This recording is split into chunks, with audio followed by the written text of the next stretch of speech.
Hello, as a practice in vector algebra we will complete this exercise 1 from one of the worksheets available in Canvas.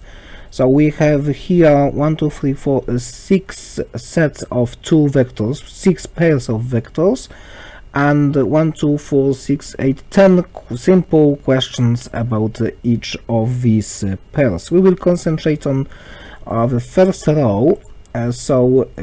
The first 2 vectors, which are 3, 4 and 2, 6, and let's try to fill in all these blank spaces in this table. So the first vector is called V and its coordinates are 3, 4, and the other vector is U and its coordinates are 2, 6. This notation is one of the 2 widely used notations for vectors. You might notice that in the lectures we prefer this stricter vector notation with square brackets and no commas, and you would look like this. These 2 notations are equivalent, and just to enhance your practice and experience with various approaches, we will be using today a little bit more traditional type of notation, so I will use round brackets like here. So the first question is about the magnitude of our vector V. The magnitude of the vector can be easily found from Pythagorean formula, which hopefully is well known. You can use the formula sheet, which is also published in Canvas. So the magnitude of the vector V is given as a square root of 3 squared plus 4 squared, and this is a square root of 9 plus 16, so this is square root of 25, and this is 5. So the first calculation is completed and the result shown in the table. Moving on to the normalized vector. Normalized vector is the vector divided by its own magnitude. We have calculated the magnitude here.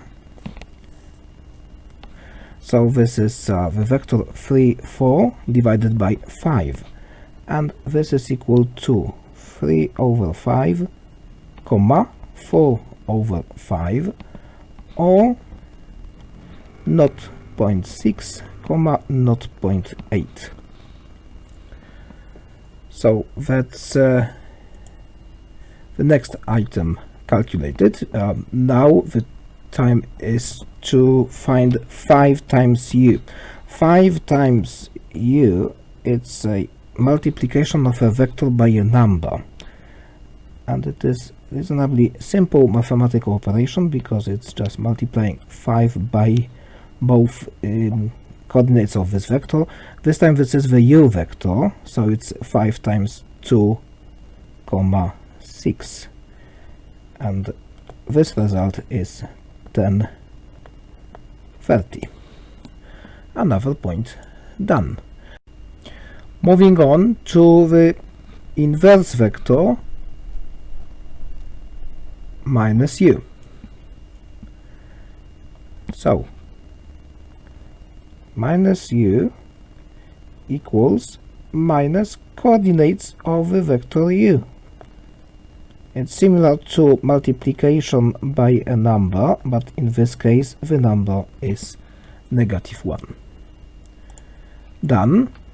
The next task is the addition of vectors v and u.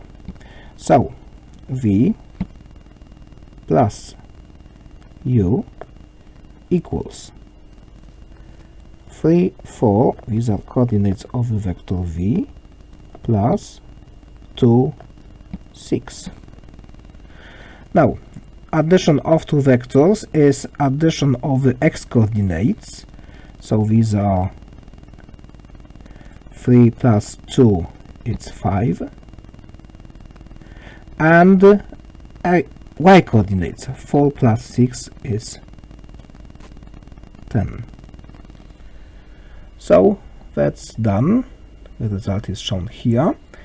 Next thing is the subtraction of the vectors. So vector v minus vector u is 3, 4 minus 2, 6, and now 3 minus 2,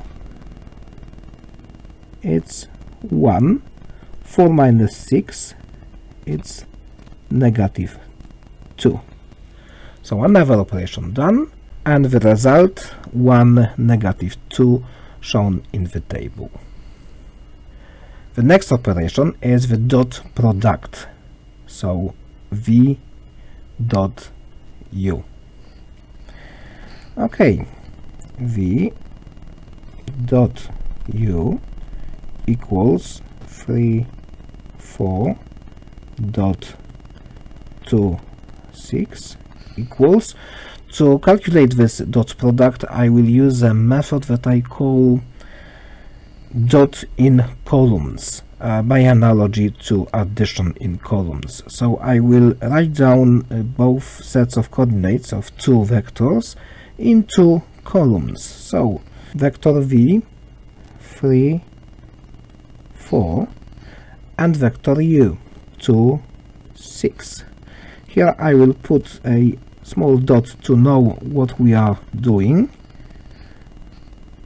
underline, and now we will multiply numbers in columns. So 3 times 2, it's 6. 4 times 6, it's 24. And the dot product is the total, the sum of these two numbers. So I'm adding plus here, and this is equal to 30. So I get the result 30. Dot product is done and added to the table. Next thing is cross product. So v cross u equals 3, 4 cross 2, 6. There will be a similar method of cross product in columns. So once again I will write down all the coordinates in a very similar way. 3, 4, 2, 6. Okay, underline and a small cross here to know what kind of operation it is. But there is a small difference. Whilst in dot product we have been multiplying numbers in columns, here we will be multiplying numbers in a cross, as suggests the name of the cross product. So 3 by 6 and 2 by 4. 3 times 6, it's 18, and 4 times 2, it's 8. The first calculation of the cross product is subtraction. So we will calculate 18 minus 8, and this is equal to 10. So the result is 10, and we can now add 10 to our table. The two rightmost columns should be marked either yes or no, depending on whether the vectors v and u are parallel or perpendicular. How to test it? The two vectors are parallel if the cross product is equal to 0. In our case, the cross product is 10, so no, these two vectors are not parallel. The two vectors are perpendicular if the dot product is equal to 0, but our dot product is equal to 30, so once again it is no, the vectors are not parallel. We have now completed the first line or row of our results. You can try to move on and do consecutive rows on your own. Here are the results for the second and for the third row, and at this point we will stop for a moment, because looking at the results, these two vectors are perpendicular. We can tell these vectors are perpendicular because the dot product is equal to 0. Or is it? Let's do a quick verification using the dot in column method. So vector v is now 4, -1, and vector u is 2, 8.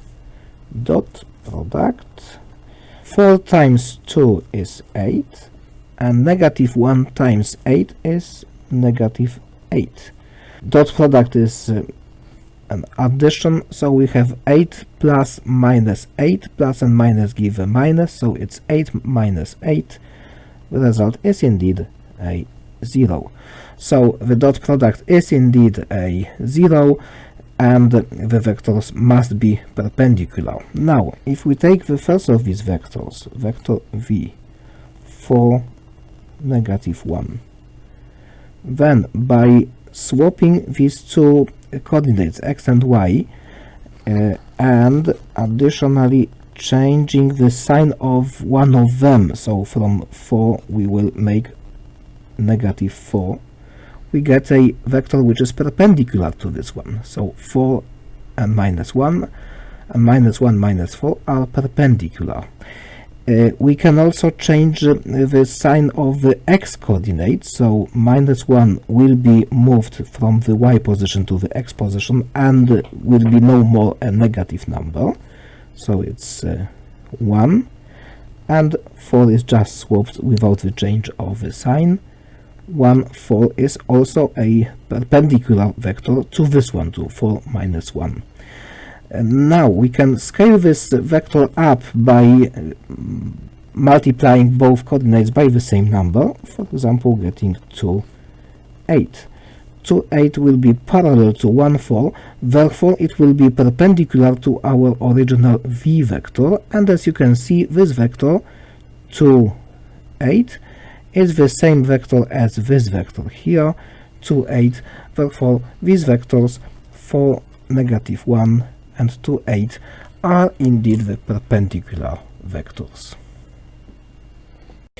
In this short practice session, we have covered basic techniques in vector algebra, such as vector magnitude, normalization, all types of vector multiplication, and the test condition for parallel and perpendicular vectors.